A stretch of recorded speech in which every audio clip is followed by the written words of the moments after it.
أعوذ بالله من الشيطان الرجيم. بسم الله الرحمن الرحيم. I seek refuge with Allah from Satan the accursed rejected. In the name of Allah, most gracious, ever merciful. Assalamu alaikum wa rahmatullahi wa barakatuhu. May the peace and blessings of Allah be upon you all. To all our guests today watching up and down this great nation and even across the world, we would like to extend a very, very warm welcome to you all. We are extremely delighted that you are joining us today for the second Big Virtual Iftar taking place. It's a part of an interactive series of events during the holy month of Ramadan. These events are open to absolutely everyone and are being brought to you by the Ahmadiyya Muslim Association UK, partnered with its youth organisation, AMYA. We have a packed programme for you today that will promise to excite, enlighten and engage. So get ready for interactive live webinar talks. And our theme today will be on the topic of faith and fasting, igniting the passion to serve humanity. An exclusive virtual tour of the biggest mosque in Western Europe as well, Ramadan lockdown video diaries, a national fasting challenge update, live Q&A, and breaking of the fast live with us all in solidarity and unity. So let's get our program underway. And as is the tradition of our community, we always begin with a recitation of the Holy Quran. So let's now go for a beautiful recitation of the Quran, please. أعوذ بالله من الشيطان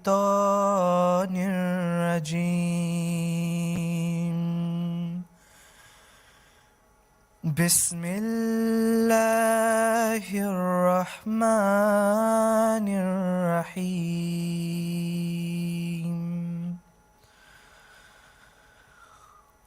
يا أيها الذين آمنوا لا يسخر قوم من قوم عسى أن يكونوا خيرا منهم ولا نساء من نساء عسى أن يكن خيرا منهن ولا تلمزوا أنفسكم ولا تنابزوا بالألقاب بئس الاسم الفسوق بعد الإيمان ومن لم يتب فأولئك هم الظالمون.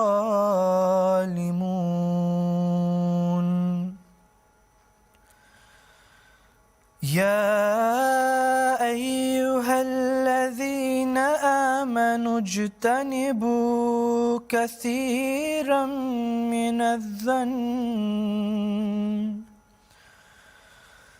إن بعض الظن إثم ولا تجسسوا ولا يغتب بعضكم بعضا أيحب أحدكم أن يأكل لحم أخيه ميتا فكرهتموه واتقوا الله إن الله تواب رحيم. يا أيها الناس إنا خلقناكم من ذكر وأنثى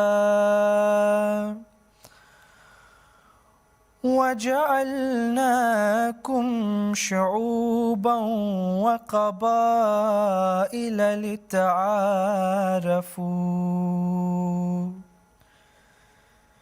إن أكرمكم عند الله أتقاكم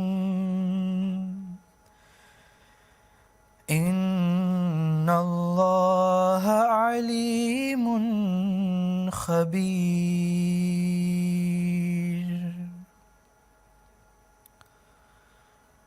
The verses just recited before you are from Surah Al-Hujurat, chapter 49, verses 12 to 14. I seek refuge with Allah from Satan the accursed. In the name of Allah, the most gracious, the ever merciful. O ye who believe, let not one people deride another people. Haply they may be better than they. Nor let one group of women deride other women. Haply they may be better than they. And do not defame your people, nor call one another by nicknames. It is an evil thing to be called by a bad name after having believed. And those who repent not, such are the wrongdoers. O ye who believe, avoid much suspicion, for suspicion in some cases is a sin. And spy not on one another, neither backbite one another. Would any of you like to eat the flesh of his dead brother? Certainly you would loathe it. And fear Allah. Surely Allah is oft returning with compassion and is merciful. O mankind, we have created you from a male and a female, and we have made you tribes and sub-tribes, that you may know one another. Verily, the most honorable among you in the sight of Allah is he who is the most righteous among you. Surely, Allah is all aware, all knowing.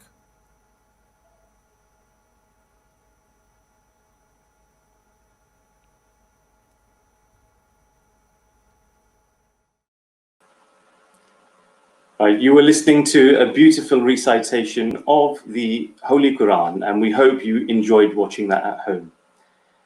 Right, you're watching the Big Virtual Iftar series of interactive events, and we're extremely pleased you're joining us today. You can ask a range of questions through our YouTube chat facility and also the Facebook chat facility. And we encourage you to also subscribe and like our channel, and obviously share as well. Right, so up next, we have in our next segment of programs, we want to introduce you to the Ahmadiyya Muslim community. So let's now go and take a look. The Ahmadiyya Muslim community is a dynamic, fast-growing international revival movement within Islam. Founded in 1889, the community spans more than 195 countries, with membership exceeding tens of millions. The Ahmadiyya Muslim community is the only Muslim community to believe that the long-awaited promised Messiah has arrived, in the person of Hazrat Mirza Ghulam Ahmad of Qadian, India. The promised Messiah claimed to be the metaphorical second coming of Jesus of Nazareth, and the divine guide whose advent was foretold by the Holy Prophet of Islam, Muhammad, peace be upon him. The community believes that Allah has sent the promised Messiah to end religious wars, condemn bloodshed, and to reinstitute morality, justice, and peace for mankind. The advent of the promised Messiah has brought an unprecedented era of Islamic revival. The Ahmadiyya Muslim community is the leading Islamic organization that categorically rejects any form of terrorism. Over a century ago, the promised Messiah emphatically declared that the doctrine of violent jihad goes against the teachings of the Holy Quran and the practice of the Holy Prophet, peace be upon him. The promised Messiah's advent has ushered in a new era of dialogue, tolerance, and prayer. The promised Messiah penned over 80 books and thousands of articles, delivering countless lectures, engaging in public debate, and prayer duels in an intellectual, spiritual campaign to defend the true honor of Islam. The Ahmadiyya Muslim community is a foremost Islamic organization with a central spiritual leader. Over a century ago, the promised Messiah reminded his followers of Allah's promise to safeguard the message of Islam through Khilafat, the spiritual institution of successorship to prophethood. The Ahmadiyya Muslim community believes that only the spiritual successorship can uphold the true values of Islam and unite humanity. 5 spiritual leaders have succeeded the promised Messiah since his passing in 1908. The 5th head of the community, His Holiness Hazrat Mirza Masroor Ahmad, resides in the United Kingdom. Under the leadership of its spiritual successors, the Ahmadiyya Muslim community has built over 15,000 mosques, over 500 schools, and more than 30 hospitals. It has translated the Holy Quran to over 60 languages. The community propagates the peaceful true teachings of Islam through a 24-hour broadcast channel, MTA, through the community's website, alislam.org, and print, Islam International Publications. The community has been at the forefront of disaster response worldwide through an independent charity, Humanity First.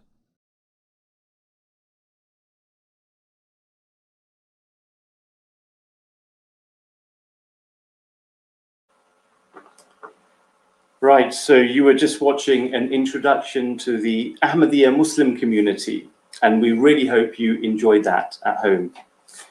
Right, so just to remind you, you're watching the Big Virtual Iftar series of interactive events, and you can ask your questions in the chat facility because we are streaming via YouTube Live and also Facebook Live. And our team are on hand to answer your questions in that facility. So do use it. So in addition to that, up next, we are going to be showing you an exclusive virtual tour of the biggest mosque in Western Europe, the Bab al-Futuh Mosque Complex in Morden. So let's go and take a look at that now.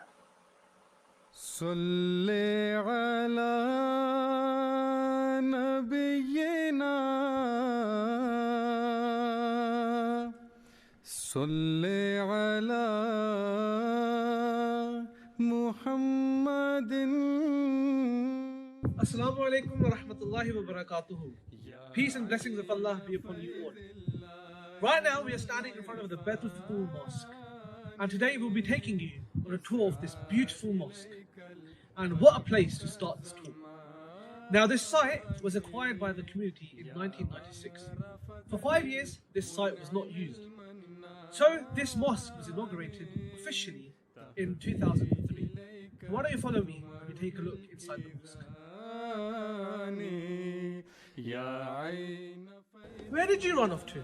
I know the mosque has won many awards for its gardens and its outdoor space, but why don't we take you inside and show you why this mosque has been named as one of the 50 modern buildings by the independent newspaper. So why don't you follow me?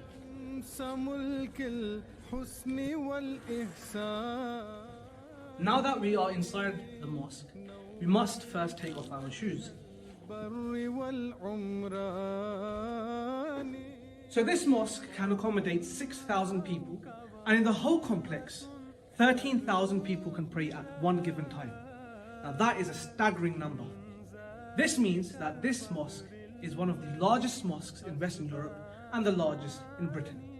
So why don't you follow me to continue this tour. Now let's formally begin our tour at the ladies' side. It's important that ladies and men have equal representation at the mosque. Therefore, the ladies' prayer hall and the men's prayer hall is roughly equal in size. And it's a great space and so many features, I'm not even sure where to begin from. So therefore, why don't we start with the carpet.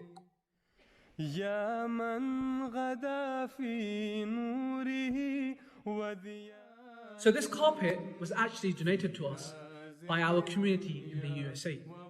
We are a global community under the leadership of one religious leader. Now you can say that's not too dissimilar to the Roman Catholic system, where they are united under the Pope. So our community in the USA not only sent us the carpet, but they also sent the carpet fitters. Underneath the carpet is underfloor heating and cooling. Cooling is very rare to come from an underneath source.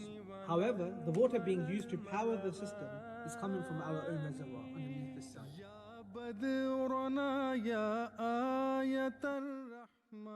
So this looks like one of your run-of-the-mill column, doesn't it? No? Think again. Well, not really. It's actually micro vents that pump in fresh air into the mosque and take away stale air, always keeping the mosque nice and fresh. Oh, what's that there? Well, we know that children can be both in the ladies and men's section, but we are also aware that kids can make a lot of noise. Therefore, we have this triple glazed soundproof glass. I haven't met a kid who's been able to penetrate even a sound past this.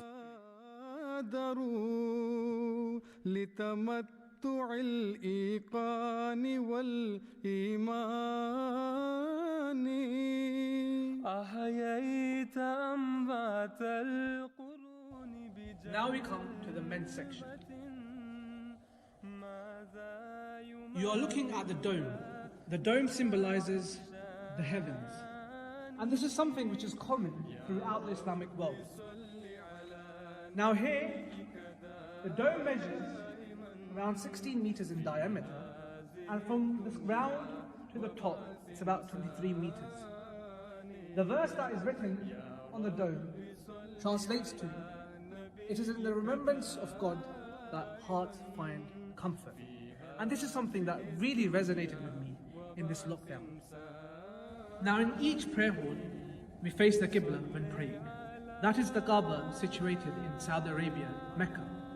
And that is the direction that all Muslims face when praying. Now I'd love to explain to you why that is the case, but it only requires a simple search on Google and you'll find out. So I'll leave you with some sort of homework to find out why this is the case. So this behind me is called the Mihrab. This is where the Imam or the leader stands and leads the prayer in congregation. Now why don't you follow me and we'll take a look at the Mihrab. So as I mentioned, the leader stands here and leads the community or the followers behind him in congregation prayer. And anyone can lead the prayer, but in narrations it's stated that the most righteous and the most knowledgeable should lead the prayer. This is the reason why the community spends a lot of effort in training future scholars that can end up doing this duty. So this is the place where His Holiness Hazrat Mirza Masroor Ahmad, the 5th Caliph of Ahmadi community, comes and delivers his Friday sermon. He will deliver his sermon in front of an audience, and after that he will lead prayers. There are 2 cameras that are set that transmit the sermon on our international channel called MTA throughout the world. All the Ahmadis around the world can tune in and listen to the sermon live. So why don't we take a closer look from the direct angle at the top. So follow me. يا شمس ملك الحسن والإحسان نورت وجه البر والعمران. So ladies and gentlemen, now we have come to the top gallery of the mosque. This is a place where people can come and also pray. But here we have a spectacular view of the whole mosque, and you can see the mosque in its grandeur. Why don't you take a quick look of that view? يا رب صل على نبيك دا. So as I said, we're going to show you where our camera is positioned. So this is the place where our camera is positioned, and from here we transmit the proceedings throughout the world on our channel MTA. And as I said, you can go check the UK listing and tune into our channel and see for yourselves. That, ladies and gentlemen, used to be a chimney pumping out a lot of carbon dioxide. Since we wanted to involve the old structure in our new building, we transformed it into a minaret. In the olden days, the adhan, which is the call for prayer, would be called out at the top of the minaret. However, we can't do this today. Now, since making this a minaret and capping it and putting marble on it, we lowered the carbon emissions, and therefore this place was awarded the Green Apple Award.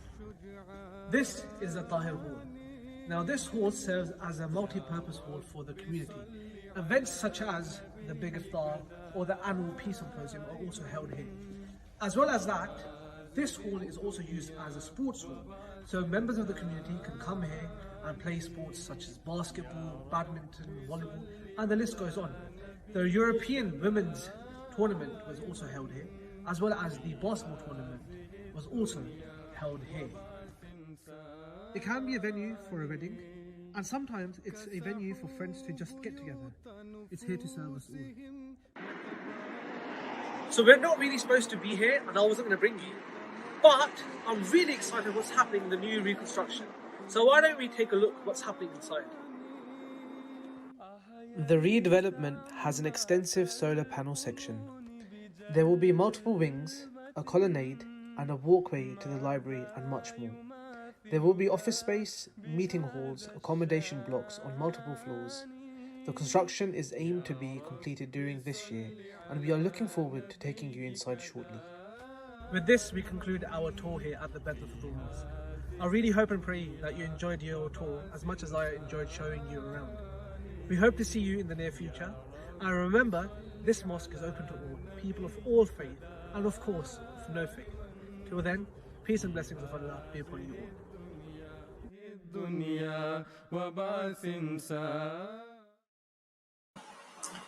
You were just watching an exclusive virtual tour of the biggest mosque in Western Europe, and we hope you really enjoyed that at home. And actually, as we're streaming live and you have the chat facility, why don't you just drop us in the chat and let us know, did you discover something new? Was there something that you weren't aware of before? Let us know, we'd love to hear from you. Right, so moving on swiftly as we have a really packed program. And just to remind viewers that are tuning in, you're watching the Big Virtual Iftar series of interactive events. Now moving on swiftly to our main theme, the first talk of the day, and that's on the topic of faith and fasting, igniting the passion to serve humanity. And who better to introduce that to us than Nasiruddin Sahib, who is the Vice Chairman of Humanity First International. He's been serving humanity for well over 10 years. That would be an understatement, I think. But let's just go straight to Nasiruddin Sahib for his presentation. Assalamu alaikum warahmatullahi wabarakatuh. May the peace and blessings of Allah be upon you all. I wish to thank the organizers of the Big Iftar for giving me an opportunity to address their guests, and in particular in this holy month of Ramadan. It's an honor. The title is Faith and Fasting, igniting the passion to serve humanity. Actually, I thought it should have been rejuvenating or rekindling, because the service of humanity is part and parcel of the structure of Islam. The Promised Messiah, who you just heard about, the founder of the Ahmadiyya Muslim community, Hazrat Mirza Ghulam Ahmad, has stated, remember that there are two commandments of Allah the Almighty. First, associate no partner with Him, neither in His being and attributes, nor in His worship. Second, be compassionate to the others. Benevolence does not imply that it should be only for your brothers and relations, but it should be for anyone, any human, and any of God's creation. I repeat that those who are beneficial to mankind and are perfect in faith, sincerity, and loyalty will most certainly be saved. Therefore, you should try to develop these qualities in you. So this is a guidance that is from the Holy Quran, and His Holiness Hazrat Mirza Masroor Ahmad, the current head of the Ahmadiyya Muslim community worldwide, he addressed the community over a number of months on Fridays in the early 2000s, in particular about the articles of initiation when he joined the community. And he quoted from the Holy Quran, verse 4, An-Nisa chapter 4, verse 37, and worship Allah and associate not with him, and show kindness to parents, and to the kindred, and the orphans, and the needy, and to the neighbors, that is the kinsman, and the neighbor, that is a stranger, and the companion by your side, and the wayfarer, and those whom your right hand possesses. Surely Allah loves not the proud and the boastful. And His Holiness commented on the verse, benevolence means not expecting the return of your favors. Benevolence is exercised by man purely for the sake of Allah the Almighty. In this way, such a beautiful society will be established. Everyone will try to be benevolent to the other. Each person will try to give others their rights, love, and care, and will do so purely to win the love of Allah. In today's society, this is even more urgent than ever before. As Muslims, we are given in the Holy Quran, which is the divinely guided book that was revealed to the Holy Prophet Muhammad, may the peace and blessings of Allah be upon him, verses which are so many, but we are also advised that we should follow the example of the Holy Prophet. In chapter 33, verse 22, it's mentioned, for you, there is a noble example in the Prophet of God. And in chapter 21, verse 108, and we have sent thee not but a mercy for all peoples. And the Holy Prophet, may the peace and blessings of Allah be upon him, his narration states, a hadith by Hazrat Abdul bin Masud, states that the Messenger of Allah said, all creatures are God's family. So Allah likes a person from among all humans who treats his family creatures well and looks after their needs. So I just wanted to mention this because although it's the holy month of Ramadan, but this is something that Muslims are exhorted in the Holy Quran and by the Holy Prophet Muhammad ﷺ, and Ahmadi Muslims in particular, by the Prophet Islam, that this should be part and parcel of their daily lives. What Ramadan offers is a sharpening of our senses towards this and a rejuvenating or igniting, I would say reigniting is the right word, to stir the passion in humanity. So I'd like to go to a presentation that I'll have to skip through quite fast. I don't have too much time, which I've prepared. I've mentioned some of these parts already, but in chapter 2, verse 184, on fasting, it says, O ye who believe, fasting is prescribed for you as it was prescribed for those before you, so that you may become righteous. And in the month of Ramadan, Muslims are also reminded one of the Islamic injunctions to help the less fortunate, and fasting is designed to prepare them for this purpose. Hazrat Mirza Masroor Ahmad, the head of the Ahmadi Muslim community, stated in his Friday sermon on 17th of June 2014, when fasting is based on taqwa, that is righteousness, it produces a beautiful society, creating a spirit of sacrifice for each other.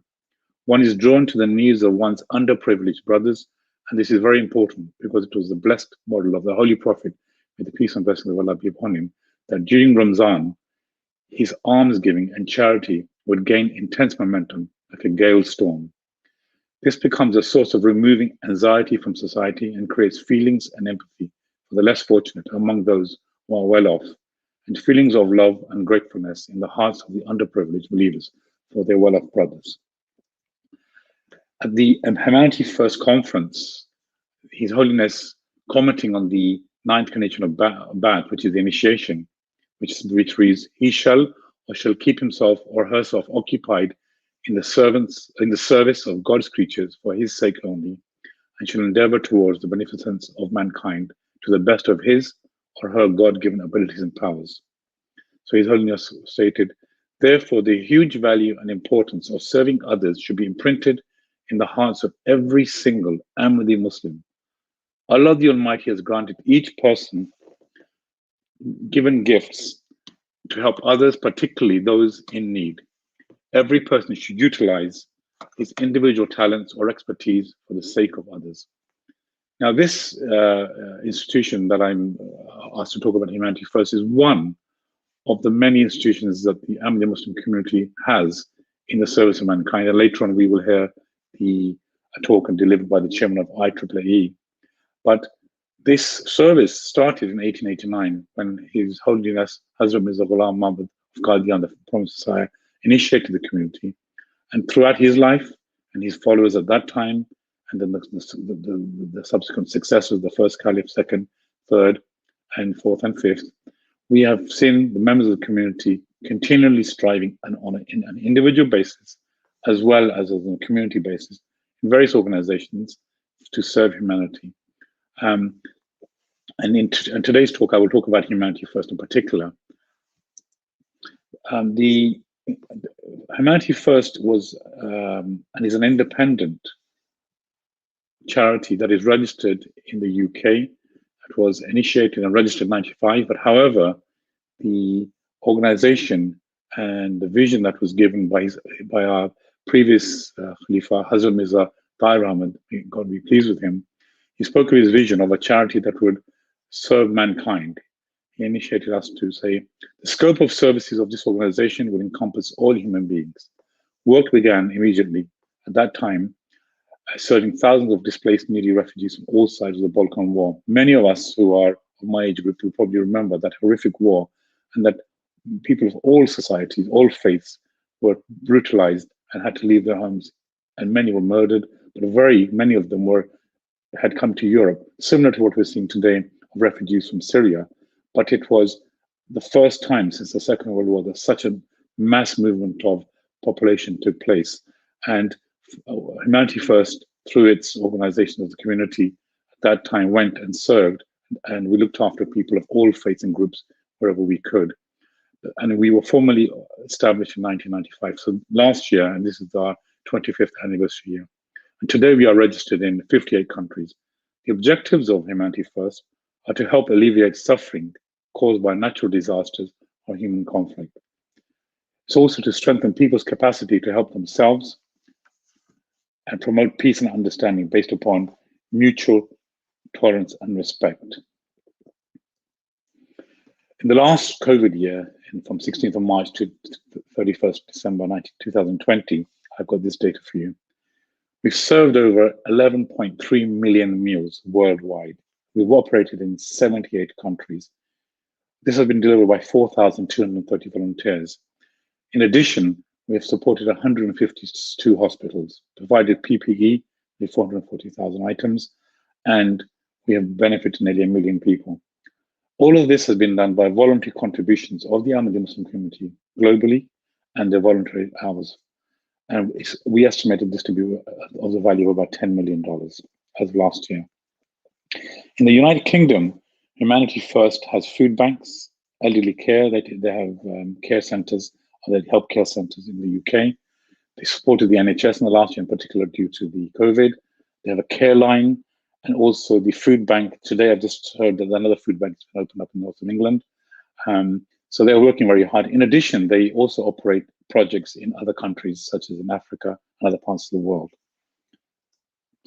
In Europe, we also have a similar setup where, for example, in France, in Paris in particular, we do help to feed the homeless in the streets and try and give them some safeguarding from the COVID. And we do food deliveries.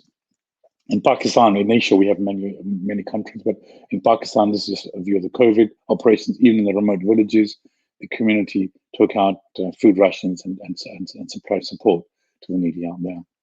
Again, in Africa, throughout West Africa and East Africa and Central Africa, and more recently in South Africa, we have been providing aid, humanitarian aid, for the COVID period. In addition, I'll talk about some other projects. In the Americas, which is North America and South America, but in particular in Canada and the United States, the food banks and the food support have been really required, and the community has been very active there. So these are some of the programs that we have globally. These are ongoing programs continuously that we've had over the last 25 years. The Gifter site provides cataract operations and other operations that can be done within the countries by doctors, whether they are professionally trained in the UK or Europe or the rest of the world, or even we train local nurses. And to date, 39,000 people globally from Africa, Latin America, Indonesia, and Pakistan have benefited from the cataract operations. Food security is something that we provide. We try and make people self-sufficient. We provide them machinery and guidance on how to farm. And in addition, we provide support of food as rations as well. 2.6 million people have been provided that aid. And just as I mentioned last year, we provided nearly 11.3 million meals. Knowledge for Life is where we have schools and education centers built in the poorer countries. And to date, 287,000 students have benefited. We have 53 schools and 33 training centers around the world, including Latin America. Global Health, this is where we have doctors, hospitals, and clinics set up. We have got a total of 8 permanent hospitals, and then we have mobile clinics. We have benefited 460,000 people globally. We recently opened the hospital in Guatemala, in Ivory Coast, and other parts of the world. We have training going on, and we have mobile clinics. Water for Life. This is something which we work in conjunction also with IEEE. We have currently installed 33,622 water wells and pumps, of which 4.5 million people daily take benefit. Remember, majority of this is voluntary contributions given by the members of the community and those who wish to participate and join us. And Humanity First, one of the rationale given by His Holiness Hazrat Khalifa Masih IV was that to allow members who are not from our community to also join with us and provide and work either in whatever way they could, either they could help us physically or financially or in any other way. And we do invite members of and guests if they wish to get involved in the contact Humanity First through the current through the Big Iftar people. Orphans, we've to date supported 6,749 orphans.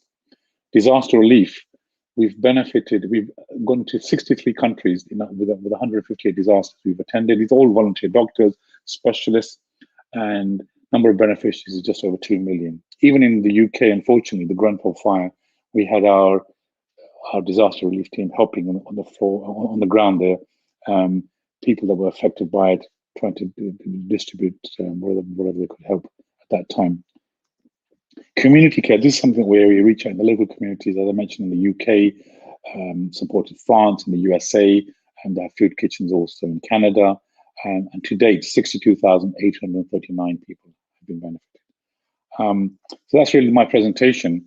But I wanted to thank Big Iftar, but I want to emphasize that Ramadan really focuses the mind of the person that's fasting, empathy is created, and in the month of Ramadan, in particular, the Holy Prophet of Islam, Muhammad Sallallahu Alaihi Wasallam, gave extreme emphasis on the giving, and that is something that is you will see among Muslims, and that is something really where I wanted to end.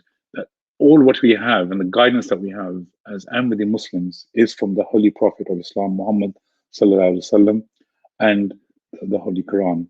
And I wish to thank Big Iftar for giving me the opportunity to present Humanity First. Thank you very much. Thank you so much, Nasir Sahib, Vice Chairman of Humanity First International. Dear viewers, as Muslims, helping others and serving others is central to our faith.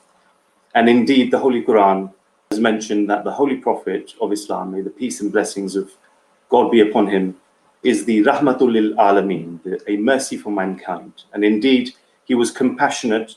He helped sections of society no one was interested in helping: the poor, the needy, the orphans, women and children, and many others. So thank you so much for that talk, Nasir Sahib.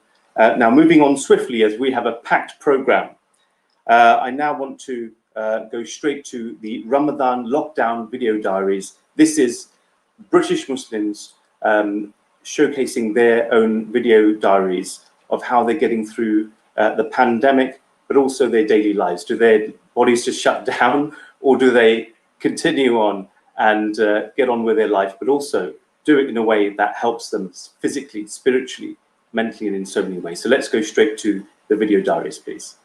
Allah. So, time for some fuel. So I've got some porridge.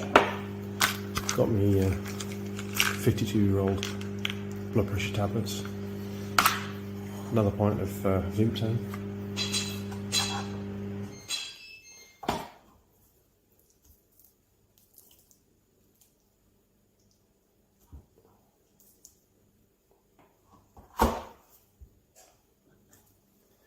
Perks of the trade.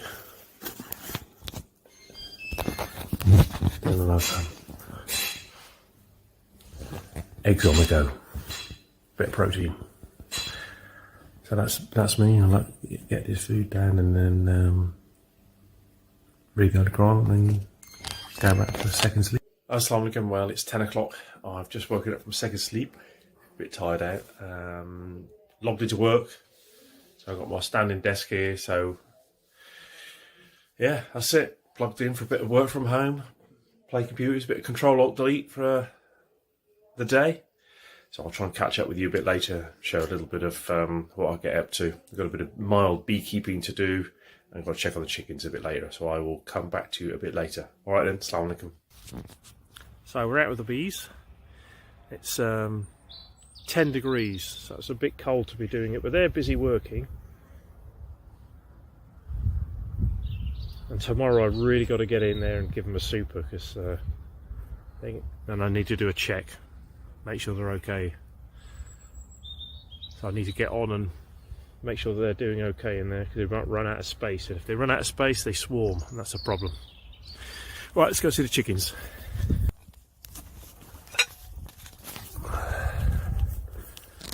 I brought the chickens a bit of vegan sustenance. So a little bit of sweet potato, a bit of peppers, a bit of pineapple. So they'll have a little play with that. Meanwhile, let's go see what they've laid for us.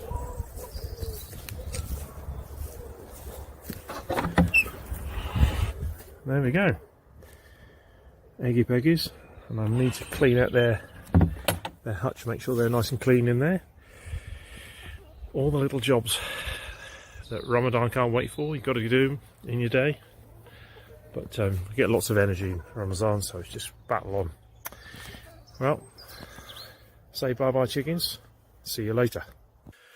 So one of the things we do in the month of Ramadan is read the Holy Quran. Why do we read the Holy Quran? It's important that we understand where our faith comes from, and you know, we can. It's the month that the Quran was initially revealed, so it's a perfect opportunity. So this is our spiritual journey, cut back every year, and we get back to the roots of where it all came from. And so best way to do it, I find, is online. I use the alislam.org website here. Keeps my place. It also helps me because my Arabic's a little bit rusty, so you know I can see what the Arabic script is here, and when I play it, Feroz Olam, my favourite local Murabbi, he will do the recitation for me, and then I've got the English translation here, so it's perfect. So let's just press play on this fella here. So I find myself pressing play a lot, so I can go back. So did I get that right? Would I have said that right? So it's good for me to do that, and then I can read the translation as I go along. So that's how I do it. Your mileage might vary. Other people will read the Quran from the actual physical book, and that's fine. But anyway, that's a journey. That's our job, and it's important that we know what we're talking about, right? To express to our friends. Okay, Assalamu alaikum. Got my bike out. I'm going to do a bit of wheelie practice. So fingers crossed.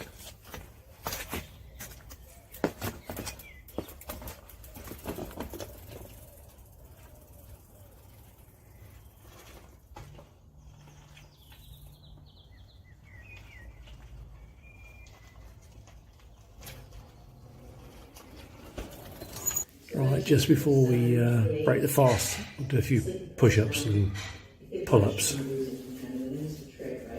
Absolutely. But I wonder if it was boosted. So much that I'm going to do. 5 pull-ups, I'm going to do 10 press-ups. Here. Our teacher program shows me a picture of a gold medallion that appears to depict some kind of murder symbol. There is some elements for the police. Very nice. From the state side of the country. As a Do try that at home. Right, that's my breakfast worked off. Got 5 minutes till we break the fast, so have a little rest now. Assalamu alaikum. Right, we're now coming into the last bit of the day. So 1 minute past 8, and we're going to break the fast. Got my little cheat sheet here.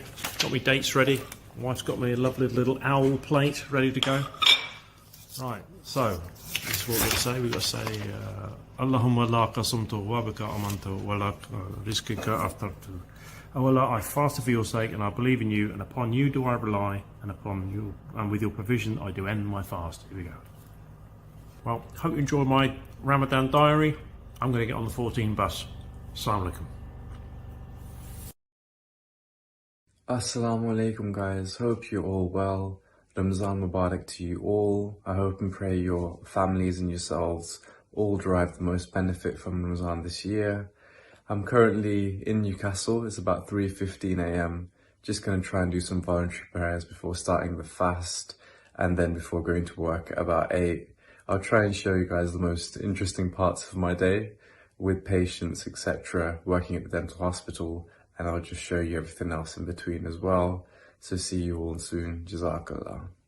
Assalamu alaikum guys. So for Sehri, I tried to have something pretty simple and not too heavy, because then I'll feel it throughout the rest of the day. So it's generally fruit, bananas, oranges, lots of water, and a big bowl of cereal, and that usually keeps me going throughout the day. Yeah, it's just to not have anything too heavy really, because you really feel the effects of it in the morning when you feel bloated and tired. So yeah, I'll keep you updated on the rest of the day.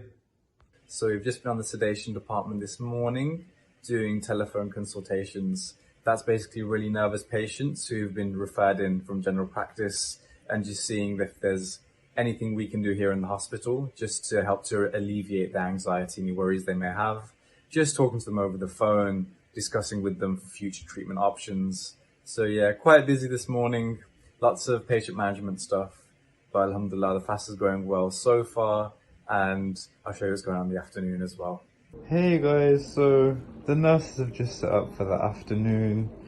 Usually on this department we see cancer patients or patients with quite complex medical histories.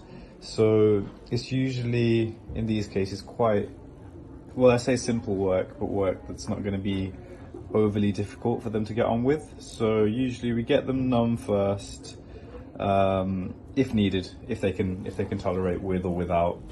Then usually it's a case of teeth that are really worn down, where we build them up with white filling material. So we've got our exam kit here. We've got little drills that we use just to prepare the teeth. And then if I just bring you over here, we use the white filling material, which is composite here, that we use to build up the teeth, and then we shape and polish them appropriately with these little instruments here. Sometimes we take molds of the teeth with an impression material just to get models of the teeth and just to plan them appropriately if we're not sure on what to do straight away. But yeah, lots to do, lots of learning, very enjoyable experience. Just finished here at the dental hospital for the afternoon. It's quite a stressful afternoon on the emergency department. A few patients who needed teeth taken out because they were getting toothache, but couldn't get them numb. It does happen sometimes when we had to get some more specialists involved. So it was quite stressful, but alhamdulillah, tooth came out in the end and they were relieved, so to speak, because it was quite a challenging procedure, but it's all part of the learning process. Luckily, I've got some food from back home, which Ummi has supplied for me, Jazakallah to her, consisting of biryani, chicken biryani, some boneless chicken, and then some salad and raita as well with that. And obviously can't do without the water as well for the rehydration. Hope you guys enjoy your iftar. Jazakallah.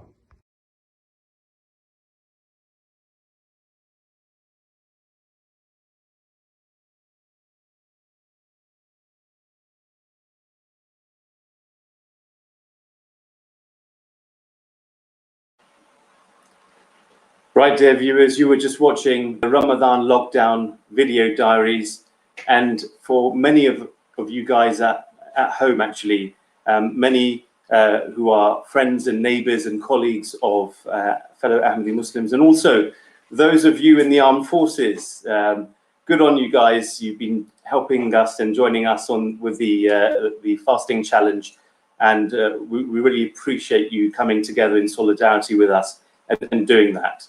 Right, so moving on swiftly as we have an extremely packed program. You're watching the Big Virtual Iftar series of interactive events. Now, up next we have the next main talk, which is on going to be delivered by Akram Ahmadi Sahib, who is the chairman of IAAE, the International Association of Ahmadi Architects and Engineers, and he has been serving in that capacity for an astonishing 16 years. And I can tell you one thing, Akram Ahmadi Sahib, he does not sit still. He's constantly out and about, putting up solar powered panels and also helping people in different parts of the world, in remote parts as well. So Akram Ahmadi Sahib, let's go over to yourself for your presentation, which is on Muslim architects and engineers striving to make this world a better place. Thank you, Jazakallah, for the introduction. Yes, Alhamdulillah, I have been chairman of IAAE for some years now, and after the election, very soon after that, I was asked by His Holiness Hazrat Mirza Masroor Ahmad, our fifth Caliph, that we need to do something to serve humanity and to serve mankind. Essentially, when we started as IAAE, it was to fulfill some of the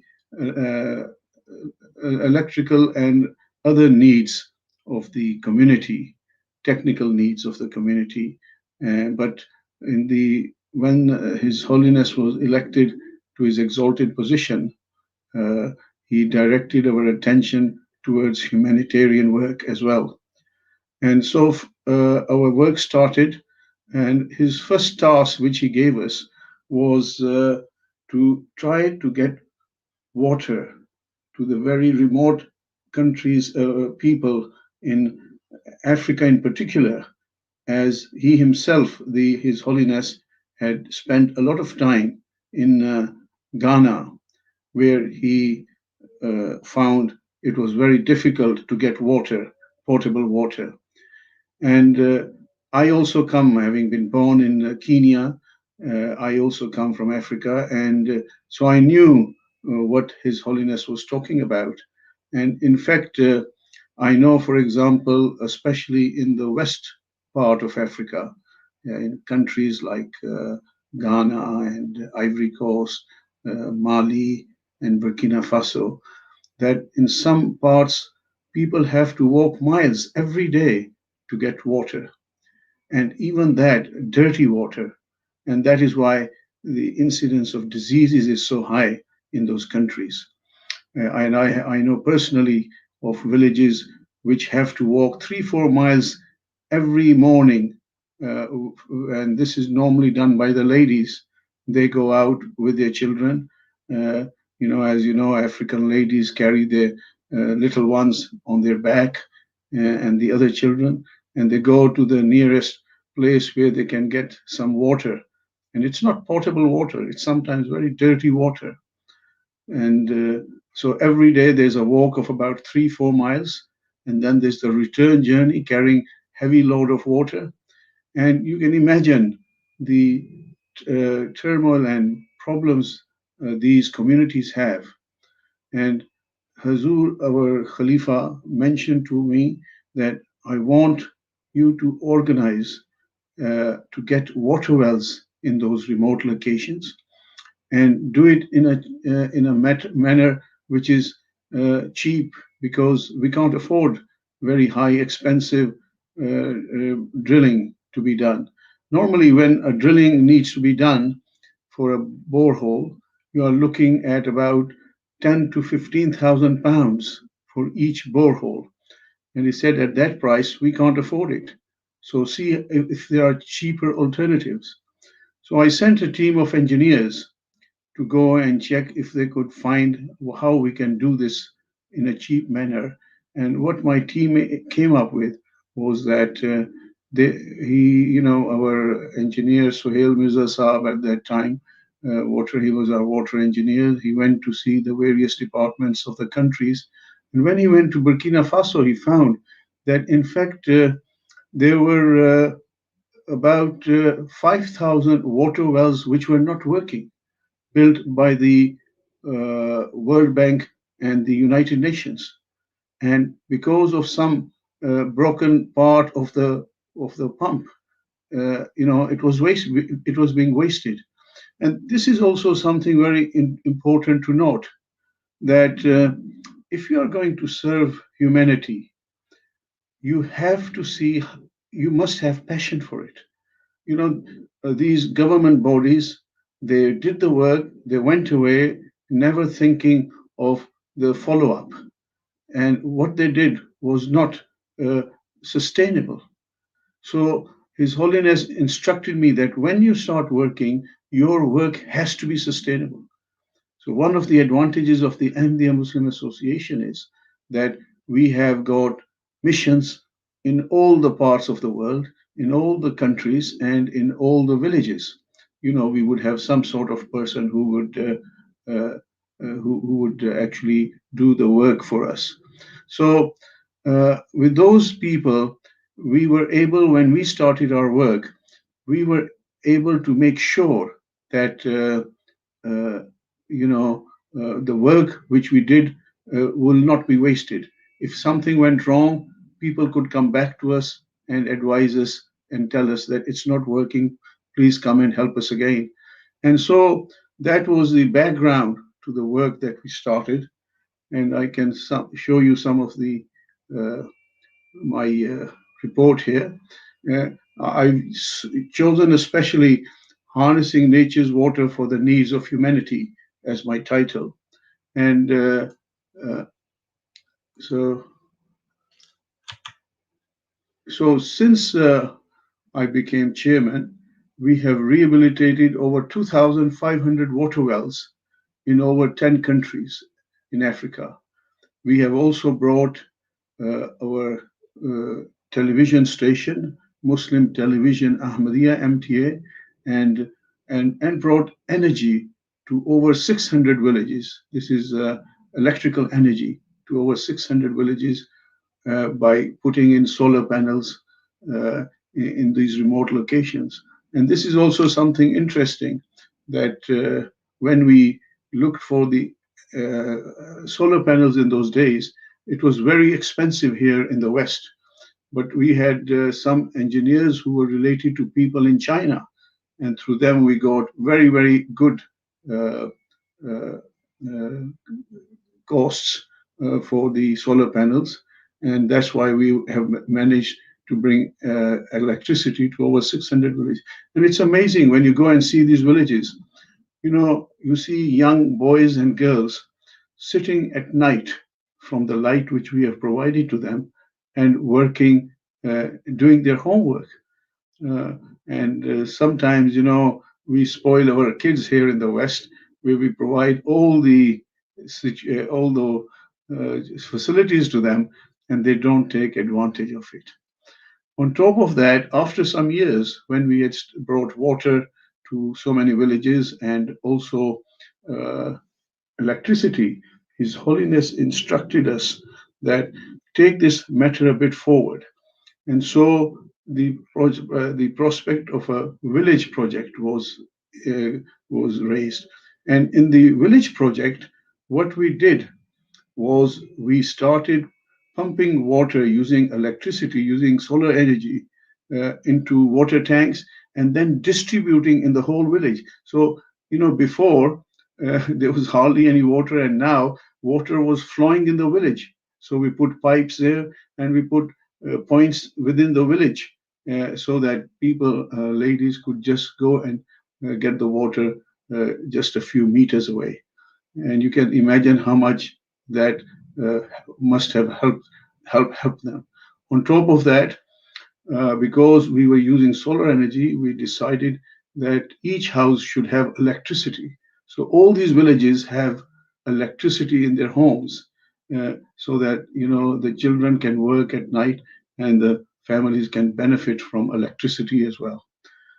So going on from there, I'll just show you some of the work that we have done recently. As we are engineers, we keep developing our systems, and now we don't use the hand pump anymore. That was very useful when we started work, but now we have what we call the mini solar system, and this is one in Tanzania, where instead of pumping water with your arms, the water is collected into the water tank using a solar system.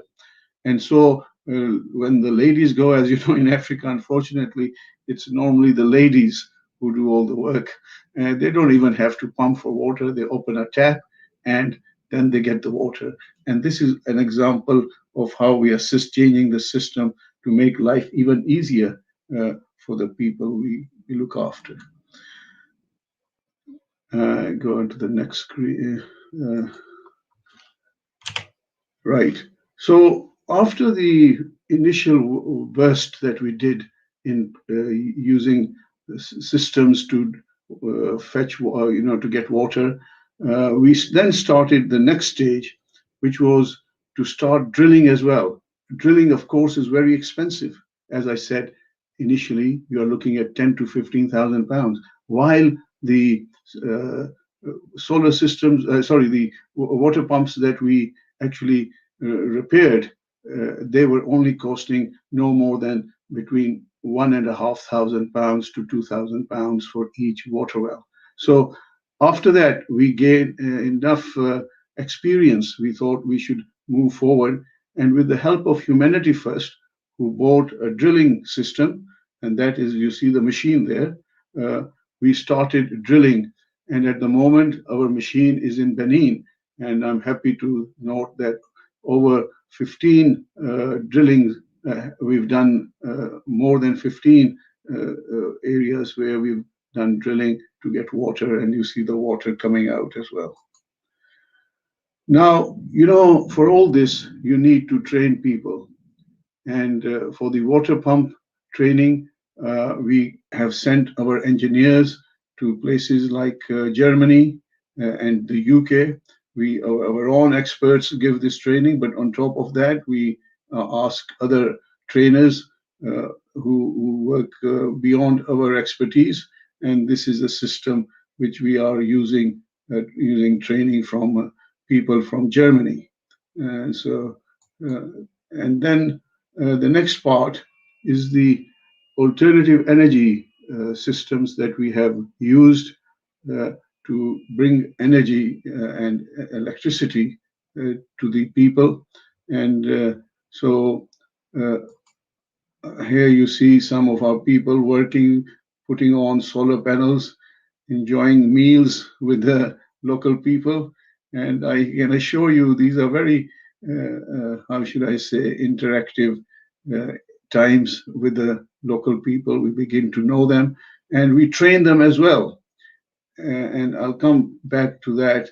What part of our work was training of the local people, because there's no point in doing this work and then not being able for the local people to carry on after we've left. And here you are, our boy Nayyar Afzal with the local people there, and you see MTA, our television station, and they've installed that, and a happy lot there. We've done quite a few systems, as I said, 600 or so. Every year we go to different countries. There you are, some of them. Overall, we are working in about 10 African countries where we brought water and electricity. And then I'm just keeping an eye on the time.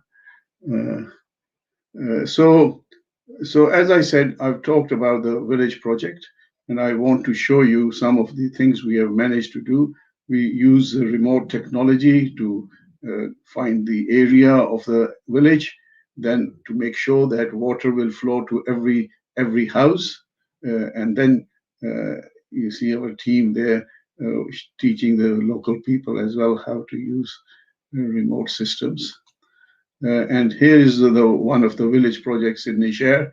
We dug up dig and put water cables across the village, uh, energy from solar systems, batteries, mostly from UK and Germany. And there you see I'm enjoying fresh water on one of the water taps that we've provided there. And we need water tanks. Water is ferried into the tank using solar energy. And now I come to the next section, which IAAA does, and that is the architectural section. So that was how we started our work first, was to build mosques and guest houses for the community. And there you see a beautiful mosque. This is the mosque in Dar es Salaam, which our engineers designed, and we constructed through a local contractor. And this is the mosque in Mali, Bamako, the capital. And that's another very beautiful mosque, which we have constructed. That's another view of the same mosque. Now, as I mentioned, to us, training is very important. And here you see we've set up training centers for the local people, because if we don't leave these technologies with the local people, then they will be always striving to come to us. So, and we want them to be independent. We want them to stand on their feet. And for this one, for the construction of local colleges, we have used our ladies teams, and she's the head of the ladies team, and this is the place in Mali, where she's observing. This is a mud building, and interesting. So this is the design which the ladies team did, which is, we call it the MITC, the Masroor International Technical College. And this we are about to start building in Nigeria. And it should cater for about 200 students in technical expertise, because that is what we found it lacked in those countries. And they were not good artisans or technicians. And this facility will provide that for us. So finally, I know time is of the essence here. I wish to show our deep gratitude to His Holiness, Hazrat Khalifatul Masih V, for his vision, guidance, and prayers.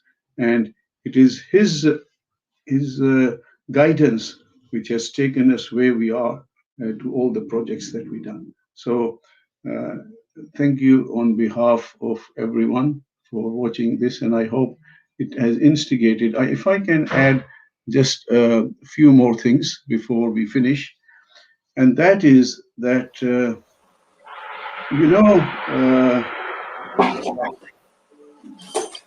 are you stopping me? No, that's thank you so much, Akram Ahmadi Saad, for that fantastic presentation from IAAE. And obviously the presentations were so interesting, and we did want to have a Q&A round, but time is short now. However, the questions that we have received and we will, inshallah, God willing, respond on our websites. So you can check out True Islam and also the bigvirtualiftar.co.uk. Okay, so now it's time now for that fantastic moment where we're going to open our fasts. And I will now read the prayer for the fast, and then we will go for the azan, the call to prayer. But don't go away.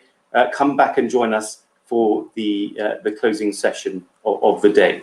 So in terms of the prayer, it's Allahumma laka sumtu wa bika amantu wa alayka tawakkaltu wa ala rizqika aftart. Oh Allah, I fasted for your sake, and I believe in you, and upon you do I rely, and with your provision do I end my fast. So let's go straight to the azan, the call to prayer, please. Allahu Akbar, Allahu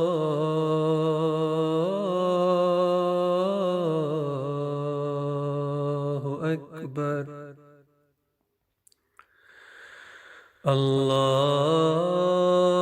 الله أكبر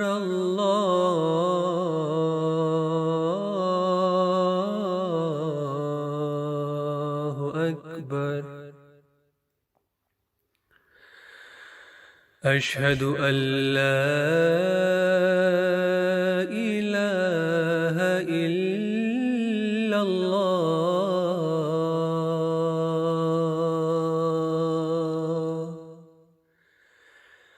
أشهد أن لا إله إلا الله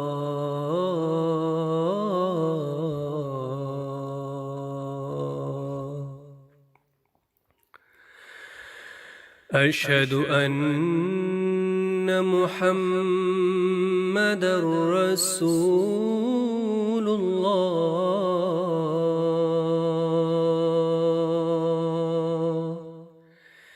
أشهد أن محمدا رسول الله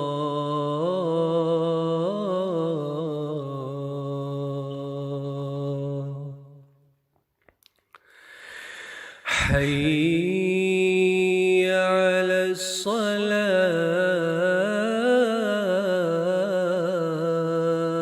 الصلاة حي على الصلاة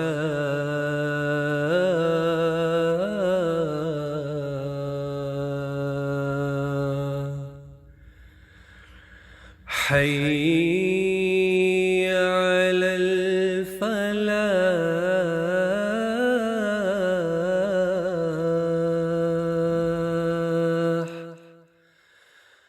حي على الفلاح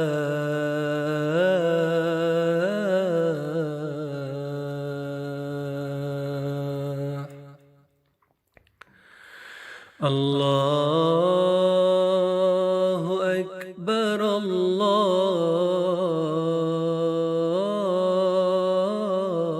الله أكبر لا إله إلا الله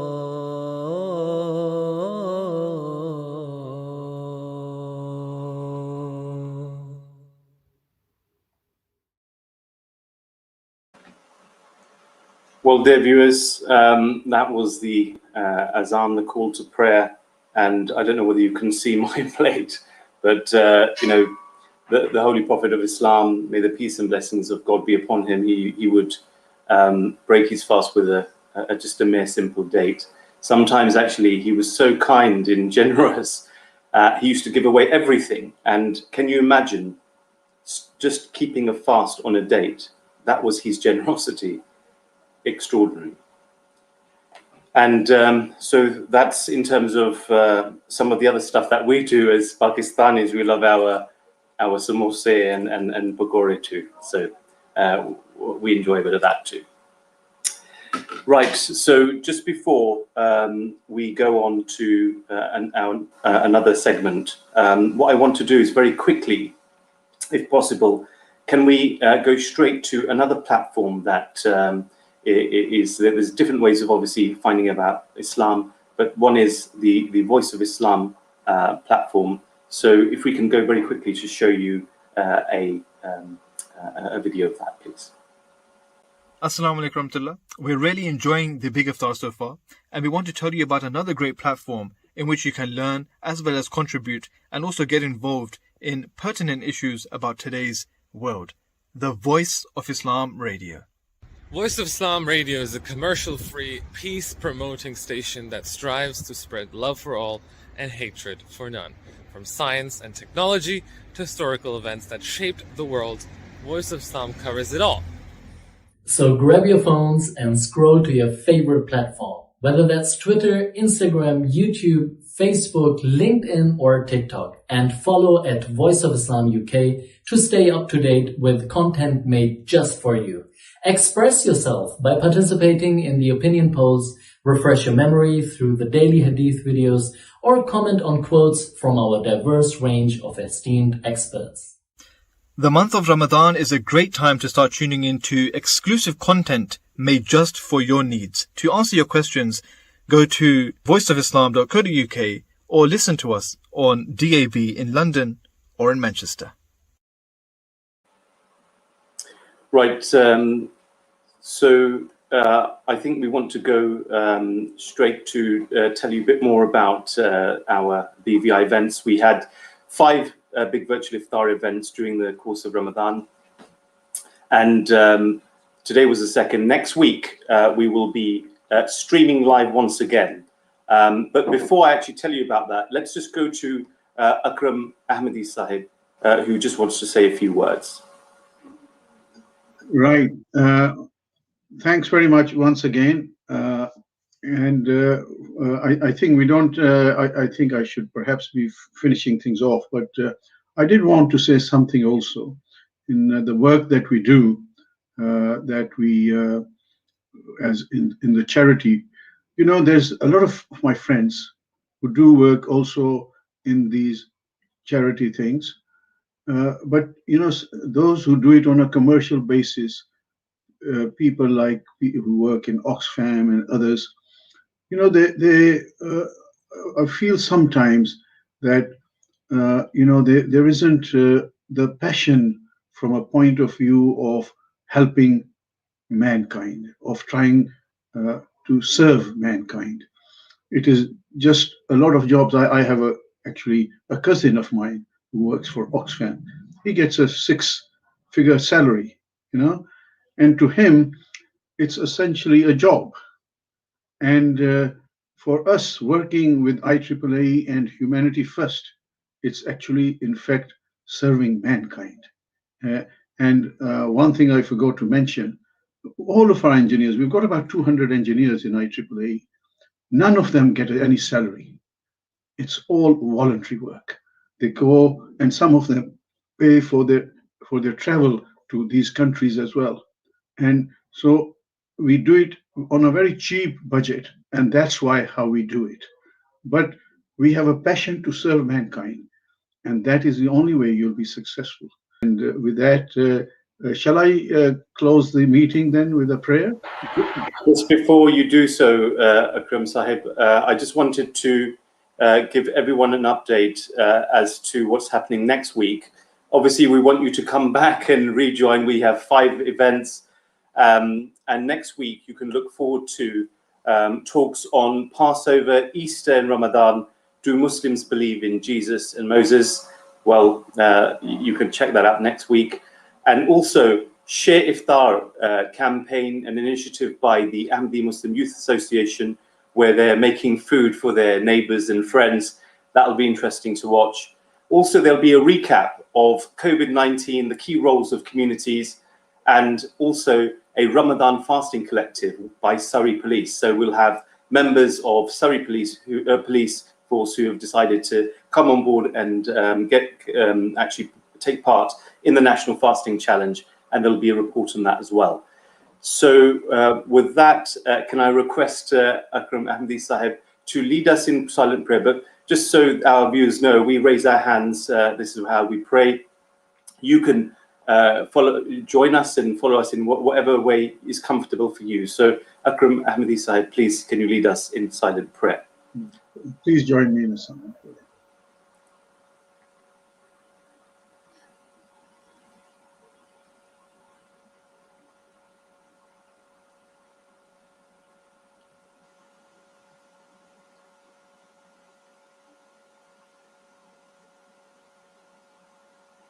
Ameen.